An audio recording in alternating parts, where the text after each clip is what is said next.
Meg kicked out of the car. Meg angry as Charles gave Kate and Sophie huge privilege in Queen funeral.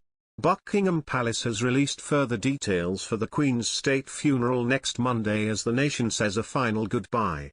Kate and Sophie Wessex are expected to follow the Queen's funeral procession by car as plans for the historic occasion have been revealed today. King Charles will lead members of the royal family in walking behind the late monarch's coffin when it is moved from Westminster Hall to Westminster Abbey on Monday for the state funeral. Kate, William and the Countess of Wessex, who is said to have been like a second daughter to the late Queen, are expected to be among royals travelling by car while Meghan banned by Charles.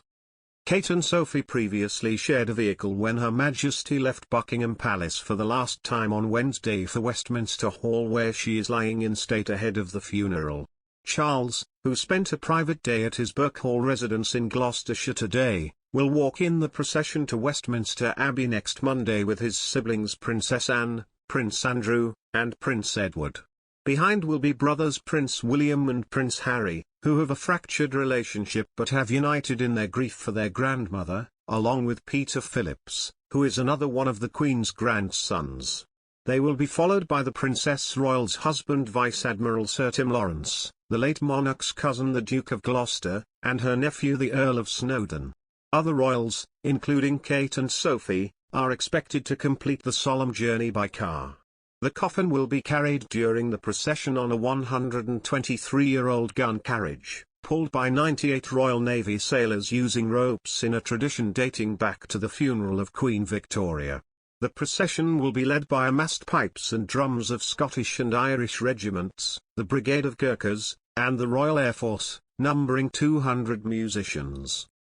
The congregation will begin to file into Westminster Abbey from 8 a.m. before the service, conducted by the Dean of Westminster, starts at 11 a.m. 2,000 people including world leaders and foreign royals will take their seats inside the church in central London to say goodbye to the beloved late Queen, who was consulted on plans for the state funeral. US President Joe Biden and French leader Emmanuel Macron will be among the world leaders attending the ceremonial event. The coffin will be moved at 10:44 a.m. on Monday to Westminster Abbey for the service.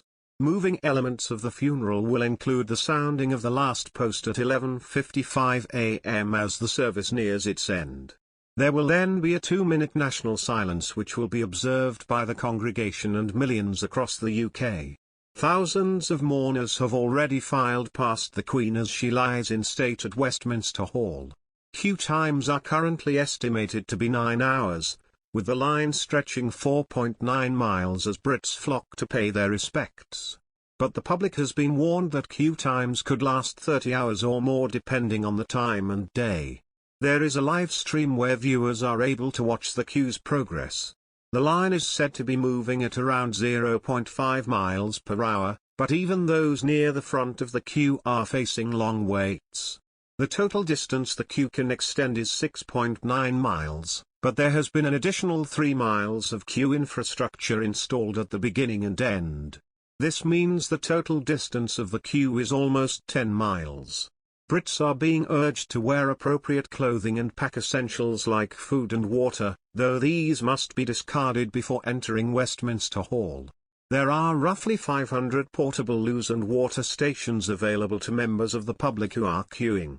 Clear water bottles are permitted in Westminster Hall, but the contents must be emptied before entering the security search point.